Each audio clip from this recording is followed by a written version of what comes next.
अहंकार कैसे खत्म होगा? सूक्ष्म अहंकार केवल और केवल सरेंडर करके ख़त्म होता है। जब परमात्मा के आगे सरेंडर कर देते हैं, यानी मेरा मुझ में कुछ नहीं, जो कुछ है सो तेरा और तेरा तुझको।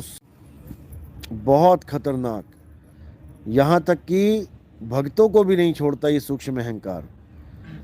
किसी को ज़्यादा सेवा करने का अहंकार हो जाता है, किसी को ज़्यादा ज्ञानी होने का अहंकार हो जाता है, किसी को अलग अलग तरह के सूक्ष्म अहंकार मन में बस जाते हैं।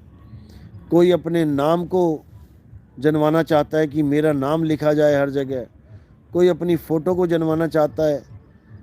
हर तरह का सूक्ष्म अहंकार है, लेकिन इससे बचने का एक ही तरीका है कि सेवा करो, और ऐसी सेवा करो कि कहते हैं एक हाथ देवे और दूसरे को पता ना चले, तब तो बात बन जाएगी। नहीं तो ये अहंकार एक ना एक दिन पेड़ का रूप बना ही लेगा।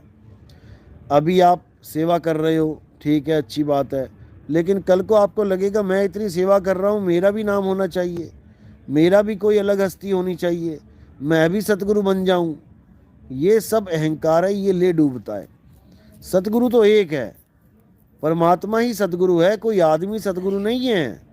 ये तो एक संज्ञा दे दी गई है कि चलो ठीक है, सतनाम जो दे रहा है वो भी सतगुरु है, संज्ञा दे दी गई है, लेकिन कोई सतनाम देने वाला परमात्मा नहीं हो गया। सतनाम समझाने वाला गुरु देही गुरु को ही मानेंगे हम, और जो परमात्मा है वो परमात्मा गुरु है, वो शब्द गुरु है, उसका कोई मेल नहीं है किसी के साथ, वो बेजोड़ है। तो इसीलिए सूक्ष्म अहंकार तभी खत्म होता है जब हम अपने नाम की, अपनी शक्ल की, अपने वाहवाही की कामना सच्चे दिल से अपने मन से त्याग दें। तब तो समझो कि सूक्ष्म अहंकार खत्म हो जाएगा, नहीं तो ये नहीं छोड़ता। कई लोग नाम लेने आते हैं, आए हैं नाम लेने और बन के आए हैं एमएलए, बन के आए हैं डीसी, बन के आए हैं डॉक्टर, इंजीनियर, एडवोकेट। तो ये भी सूक्ष्म अहंकार है। इंसान बन के नहीं आ रहा कोई भी कि मैं एक आम इंसान हूँ जी, मैं डॉक्टर हूँ, लेकिन अपने लिए, समाज के लिए। यहाँ नाम लेने के लिए मैं कोई डॉक्टर वॉक्टर नहीं हूँ, मैं तो एक कैदी हूँ, अपनी कैद छुड़वाने के लिए आया हूँ आपके पास।